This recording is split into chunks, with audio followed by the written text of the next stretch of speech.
Hi guys, this is Tabiasobi, and today it's time for another behind the scenes making of the monster video for Monster Hunter.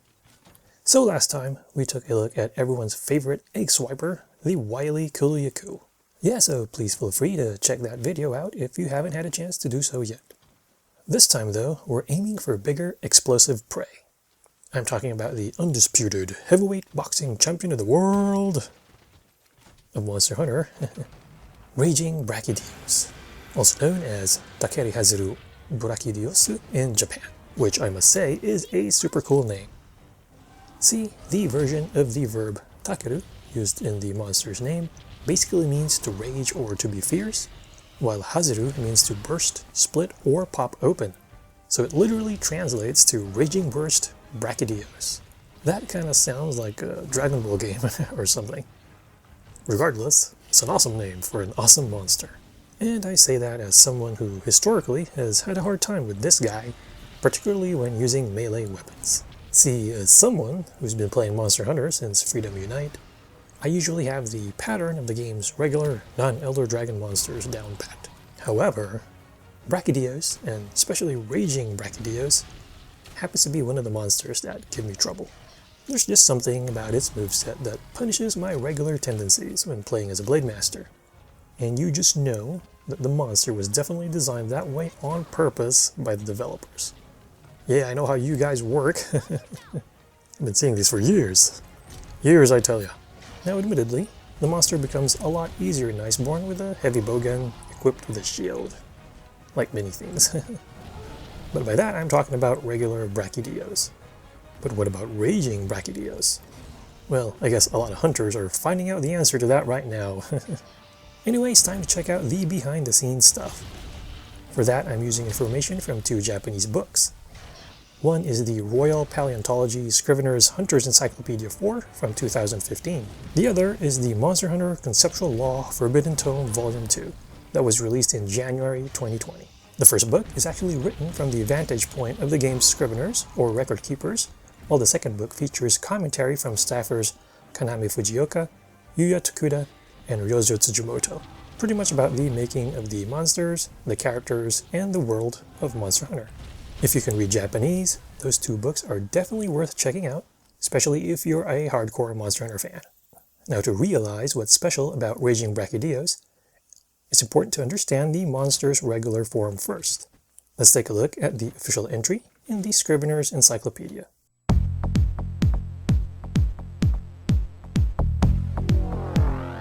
So the Brachydios is a brute wyvern that was first discovered by those from the current civilization during the time of Monster Hunter 4. The monster is characterized by a distinct, lustrous outer shell that's reminiscent of obsidian, a type of glassy rock that naturally occurs in and around the volcanoes that serve as the monster's natural habitat. Although the Brachydios typically lives in volcanic terrain, however, there have also been rare sightings of the creature in other non-volcanic areas. Researchers note that there are two distinct evolutionary traits that distinguish the Brachydios from most of the other brute wyverns such as Baroth, Uragan, and Durambros. Take a close look, for example, and you'll notice that those other monsters have front appendages that are pretty much useless in a fight. I mean, you definitely can't slap anybody with those piddly little arms. Heaven have mercy on a Deviljho with an itchy back, because it ain't scratching that itch with its arms, that's for sure. Well, I guess it can just roll on the ground or something. In contrast, the Brachydios boasts some serious pythons, as Hulk Hogan would say. Its arms possess incredible muscular strength and serious offensive power that actually poses a threat to hunters. Then there's its second unique trait, which is the ability to use a distinct type of mold that forms a symbiotic relationship with the monster. This mold actually generates a special kind of slime that can violently explode when primed.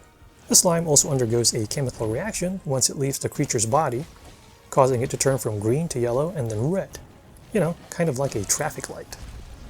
Except red in this case means stop. As in, stop standing around and get the heck out of there because it's going to explode. The Brachydios' two distinct traits, by the way, earned it the nickname the Crushing Dragon, because it can easily destroy huge rocks by reinforcing its strong punches and headbutts with powerful explosions. Hunters are also warned to exercise extreme caution with its slime, as it can cause a dangerous status condition known as blast blight. This condition is signified by sparks around a hunter's body followed by a detonation that can cause grave injury to its poor victim after a certain amount of time passes. Fortunately, it appears that the slime can be shaken off by rolling on the ground, which is now considered a good course of action to take when fighting a Brachydios.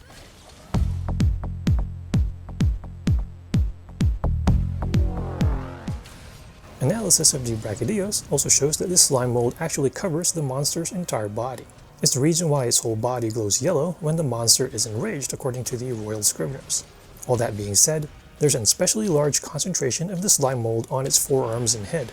Brachydios heads also undergo an interesting transformation as the monster grows from childhood to its adult form. In young Brachydios, the slime explosions actually cause the shell on its head to melt. Like seriously, causes it to melt. The shell then mixes with volcanic material as it regenerates, causing a constant cycle of melting and regeneration as the Brachydios grows up.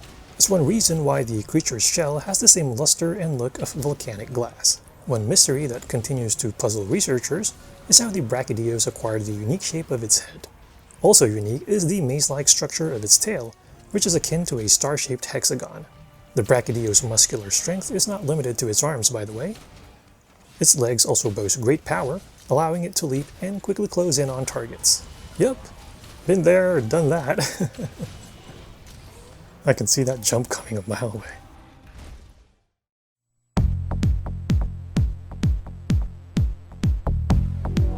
Although the Brachydios was initially thought of as a new discovery, analysis of ancient documents show that past civilizations have records not only of the regular Brachydios, but a special variant with quote-unquote furiously exploding dual arms. This unique type of Brachydios was called the Takeri Haziru Brachydios, or Raging Brachydios by the ancient guilds, and was found to live deep within lava-filled islands. People who witnessed the monster in the past were quick to notice its larger size compared to regular Brachydios. On average, your normal Brachydios stands 557.8 centimeters, or 18.3 feet tall, and is 1,521.8 centimeters, or nearly 50 feet long, in its normal upright position. For reference, the standard double-decker bus is a little over 16 feet tall. In contrast, the Raging Brachydios typically stands 780.9 centimeters, or 25.6 feet tall, and is 2,130.5 centimeters, or nearly 70 feet long. It's basically like stacking two semi-truck trailers on top of each other, which is quite appropriate, I guess, since you can say that the Raging Brachydios hits like a truck. Or two trucks. And it exploded. Oh yeah, and it causes stuff to explode too. In fact, not only does the Raging Brachydios have even more slime molds than a regular Brachydios, its slime molds are also a lot more active. The extra slime molds accumulate on the monster's head, arms, back, and tail, causing those body parts to constantly be discolored in a yellowish pigment. The slime molds reach the red state more easily as well, so they can trigger explosions with just a simple touch. I swear, sometimes it seems like the stuff explodes from you just looking at it. Discovery of the information about the Raging Brachydios was such a concern that the guild, the scriveners, and the researchers worked together quickly and feverishly to investigate and find out more about the mysterious creature that was being mentioned in these ancient texts. Something that they actually did all the way up to the point when the darn thing finally showed up. By the way, the trigger behind a Brachydios evolution into a special variant is also something that remains unknown and is still being researched by experts. As such, hunters are advised to exercise extreme caution when running into it.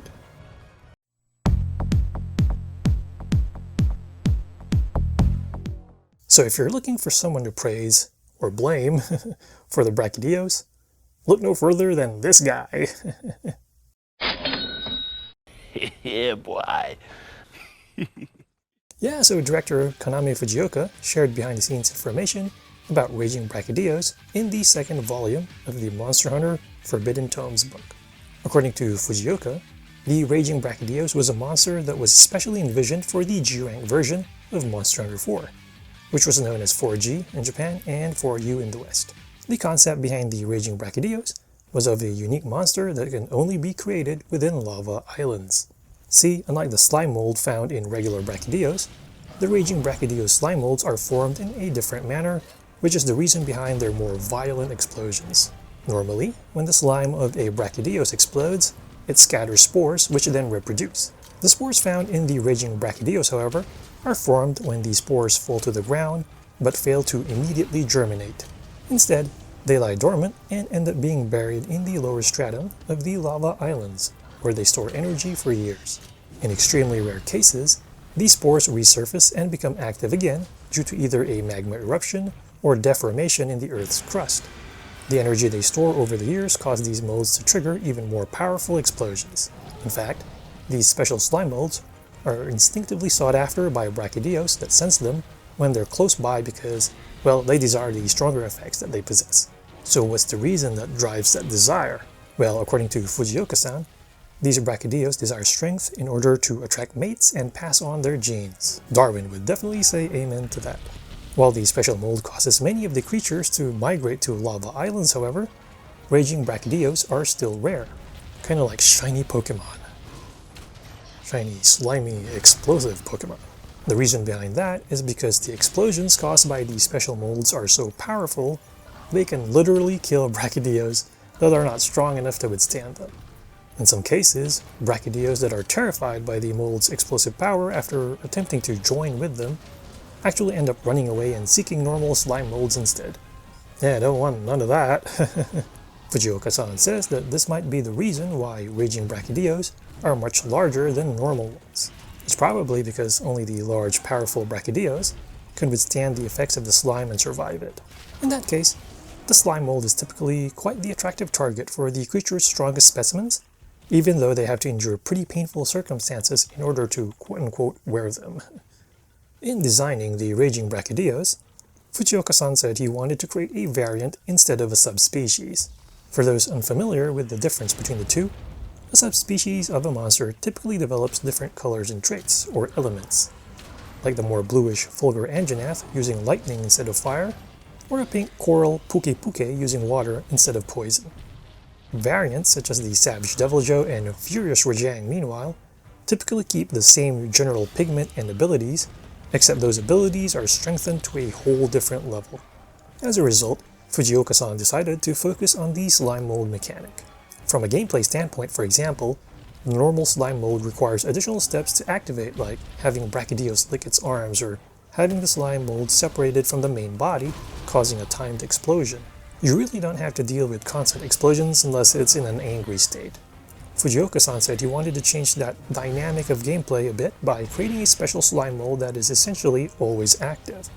While the monster is larger and slower, its slime mechanics are definitely more of a pain to deal with than the regular version due to their higher volatility. Raging Brachydios' more explosive and plentiful slime attacks also make hunts more challenging for melee weapon users. The idea was to encourage such players to team up more with gunners in order to help control the explosions and make multiplayer hunts more interesting.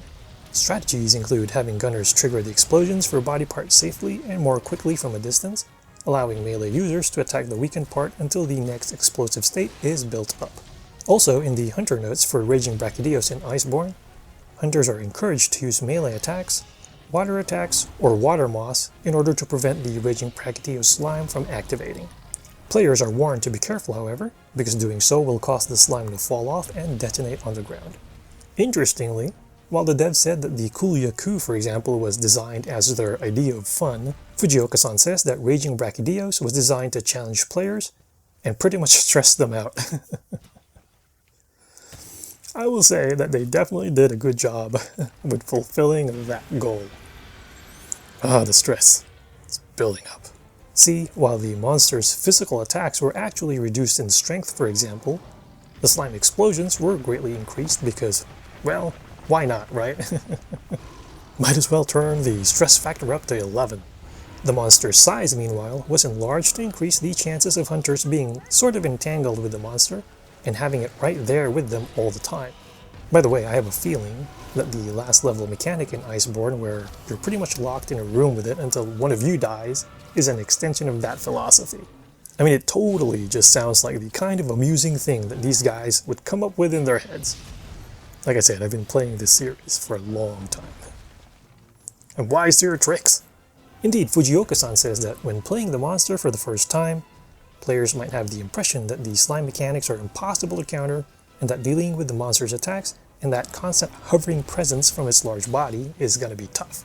Once you get used to its moves and slower speed, however, Raging Brachydios should feel easier, he said. And again, that's probably not a lot of comfort for folks who struggle against this guy. Now for me personally, I find a heavy bowgun with a shield, guard level 3, and max level anti-blast to make this fight much easier. Sticky ammo works, and Pierce is even safer than that, especially when hunting with a shield spar cat. By the way, that's coming from a guy who made Raging Brachydios my very first hunt after taking a month break from the game due to surgery. Yeah, just don't be an idiot like me and faint at like the lava level because you forgot to drink a cold drink and wasn't paying attention to your life bar until it was too late.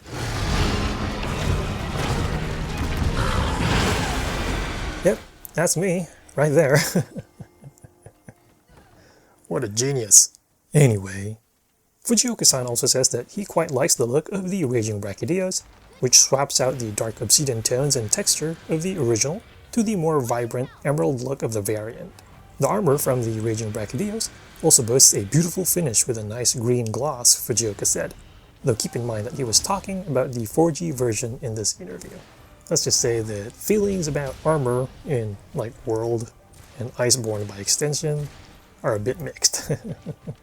Anyway, there you go, a behind-the-scenes look at the Master of Disaster, the King of Sting, the Dancing Destroyer, the Prince of Punch, and the Count of Monte Fisto, Raging Brachydios.